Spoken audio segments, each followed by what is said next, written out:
नमस्कार मित्रांनो.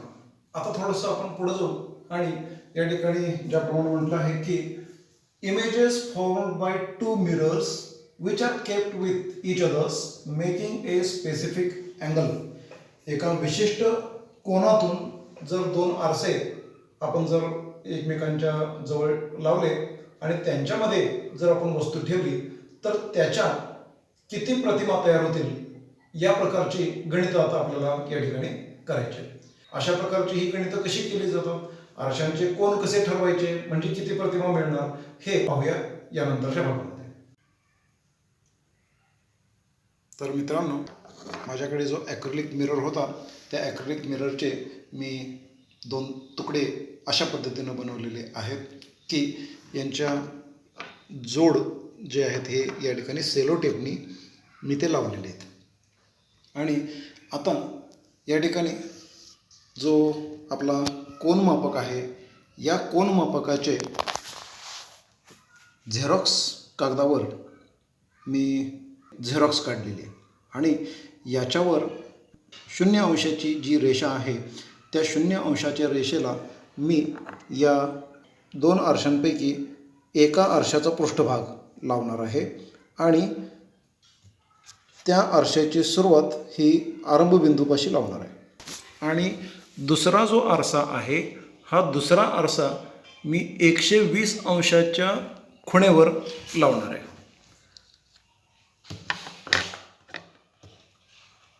120 अंशाच्या खुणेवर लावणार आहे. आणि अशा पद्धतीनं हे दोन आरसे विशिष्ट कोनातून अशा पद्धतीनं हे दोन आरसे विशिष्ट कोनातून ठेवले आणि त्यांच्यापुढे एक वस्तू जर ठेवली मध्यावर तर त्याच्या किती प्रतिमा आपल्याला पाहायला मिळतात हे आपण या ठिकाणी जरूर पहा. या ठिकाणी 2 प्रतिमा पाहायला मिळत आहेत. त्यापैकी एक प्रतिमा आपल्याला या ठिकाणी पाहायला मिळते इकडं आणि ही दुसरी प्रतिमा. आता अशाच पद्धतीनं आपण जर कोनाचं माप बदललं तर पाहूया आपल्याला काय पाहायला मिळतं. आता यानंतरचा कोन आपल्याला करायचा आहे 90 अंशाचा. आपल्याला लक्षात येईल की या ठिकाणी 3 प्रतिमा निर्माण झालेल्या आहेत. एक इकडं, दुसरी इथं आहे आणि तिसरी इकडं आहे. हा 60 अंशाचा कोन झाला आणि 60 अंशाचा कोन केल्यानंतर आपण ही वस्तू या ठिकाणी ठेवलेली आहे. आता आपल्याला किती प्रतिमा पाहायला मिळतात ते या ठिकाणी जरूर पहा.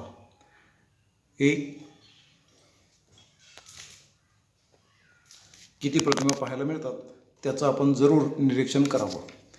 यापैकी एक प्रतिमा 1, 2, 3, 4 आणि 5 अशा पद्धतीनं 5 प्रतिमा या ठिकाणी पाहायला मिळतील. यानंतर पुढं पाहू आपण कोन आणखी बदलू. 60 अंशानंतर आता आपण 45 अंश मापाचा कोन तयार करायचा आहे. आणि ह्या 45 अंशाचा कोन तयार केल्यानंतर आपल्याला पाहूया काय आढळतं. पुन्हा एकदा ही वस्तू आपण या ठिकाणी ठेवू आणि ती ठेवल्यानंतर आपल्याला प्रतिमांची संख्या मोजता येते का प्रयत्न करूया.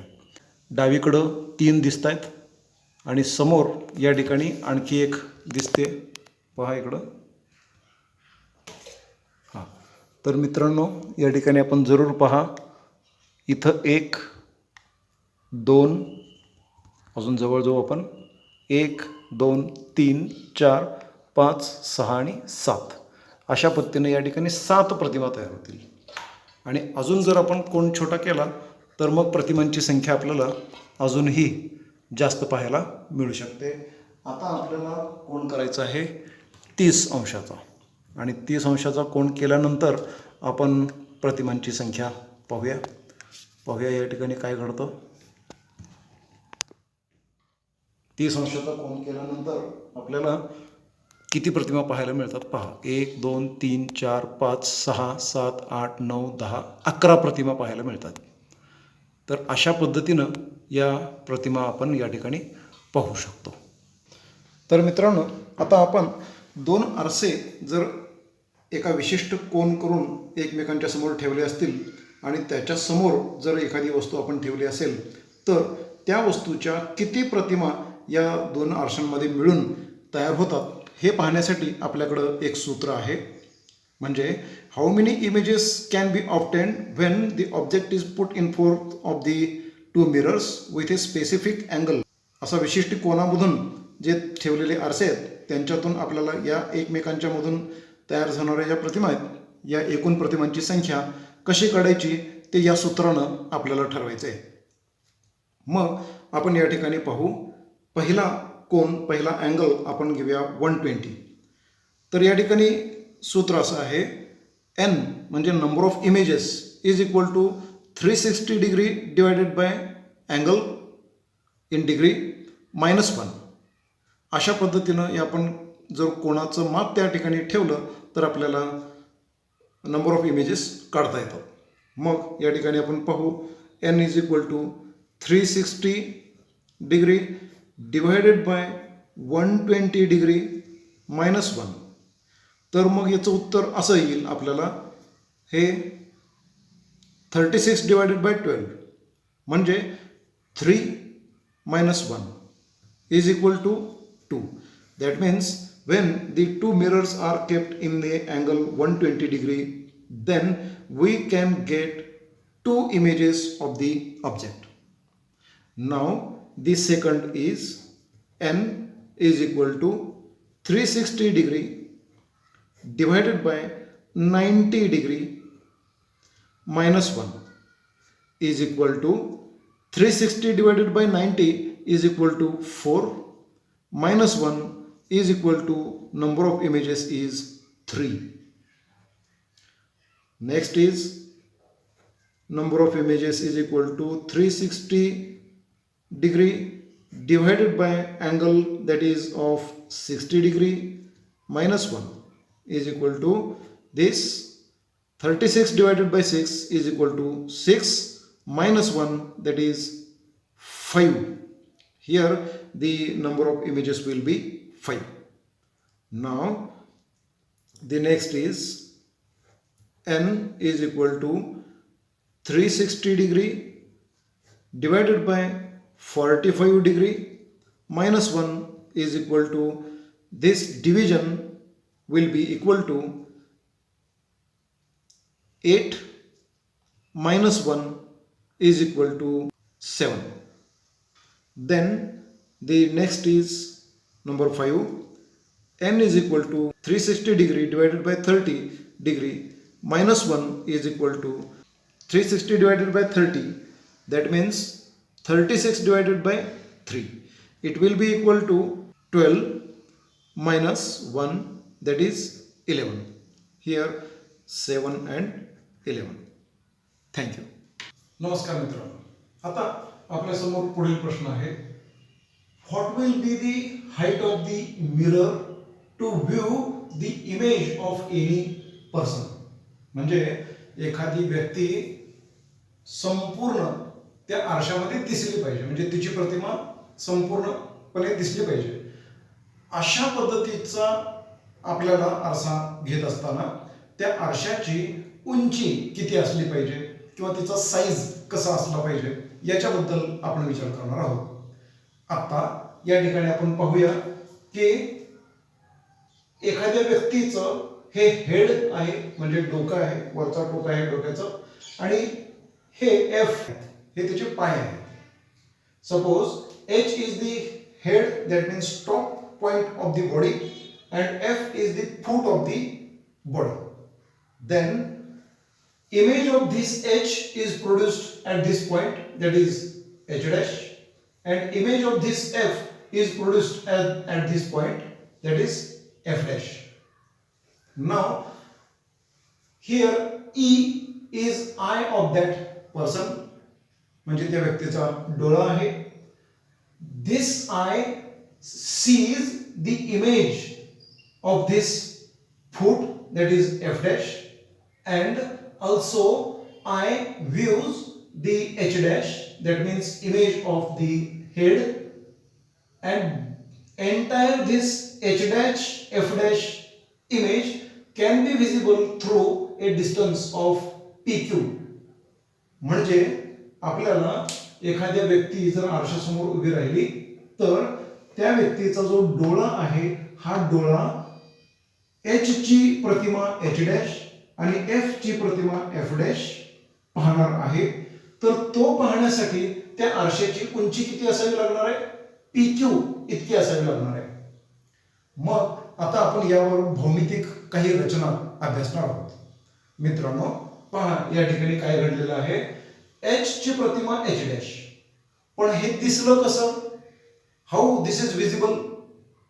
Now light ray which is coming towards the surface of the mirror, that is from point H, is incident at point P.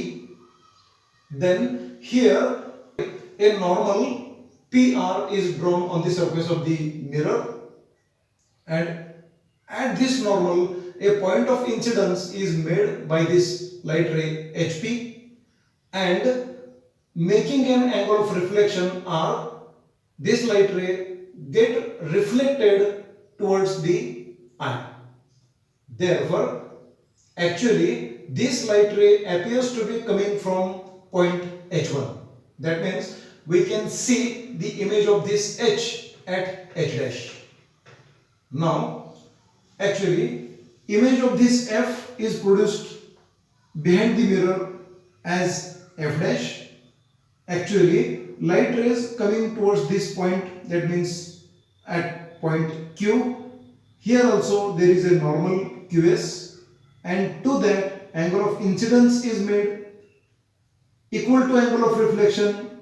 This angle is made, and then the light rays get reflected towards the eye. That means this light ray is appearing to be coming from point F dash. Therefore entire image can be visible within this distance. Now actually here what happens, see here, this is a normal, this line is parallel to this line, therefore here there is a perpendicular. Now as angle of incidence is equal to angle of reflection, HR is equal to RE. HR is equal to RE.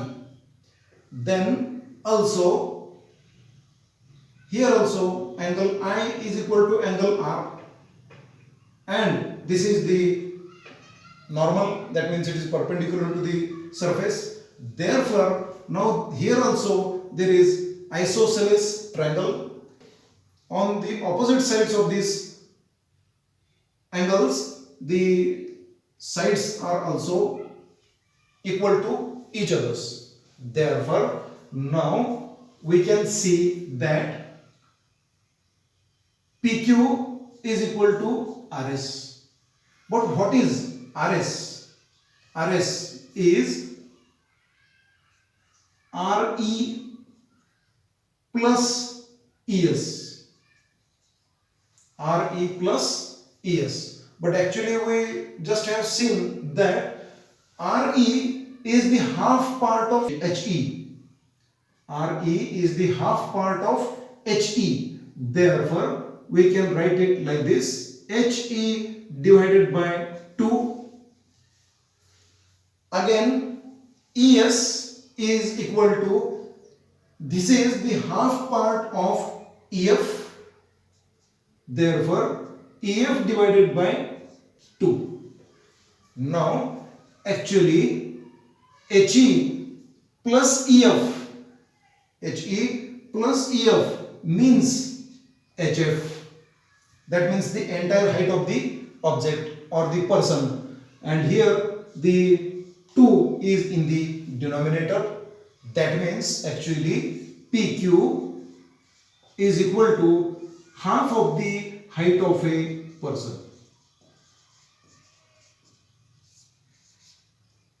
Okay मित्रांनो, आता आपण काही वेळेला वेगवेगळ्या जत्रांमध्ये किंवा आणखी कुठं काही अम्युझिंग पार्क्समध्ये जर गेलो तर आपल्यासमोर काही असे चित्रविचित्र आरसे, रिफ्लेक्टिव्ह सरफेसेस ठेवलेले असतात.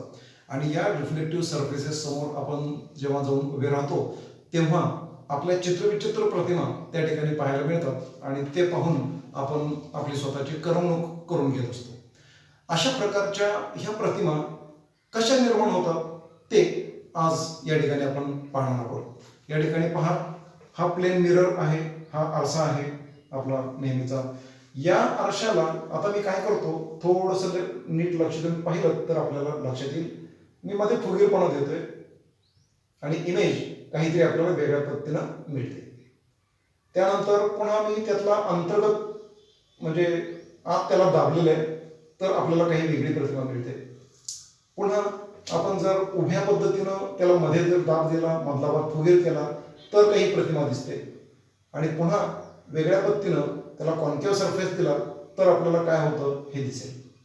अशा पद्धतीनं या आरशाच्या पृष्ठभागाला वक्रता दिली, त्याला कर्व्ड सरफेस दिला तर आपल्याला वेगवेगळ्या आकारांच्या प्रतिमा पाहता येतात. तर मित्रांनो, आता ज्या पद्धतीनं आपण पाहिलं की या आरशाचा आकार किंवा या आरशाचे पृष्ठभाग जर आपण दाब देऊन वक्र केले किंवा त्यांना स्फेरिकल शेप दिला तर प्रतिमांचा आकार कसा बदलतो हे आपण पाहिलेलं आहे. आता हे नेमकं घडतं कसं, याच्यामागं काही सायंटिफिक रिझन आहे का आणि ते कसं शोधायचं, यासाठी आपल्याला गोलीय आरशांचा अभ्यास करावा लागणार आहे, म्हणजे वक्र आरशांचा विचार करावा लागणार आहे, ज्याला इंग्लिशमध्ये आपण स्फेरिकल मिरर्स असं म्हणणार आहोत. तर आता या पुढील भागामध्ये आपण spherical mirrors, terms related to the spherical mirrors and the rules or the laws of image formation that are to be studied in the next part.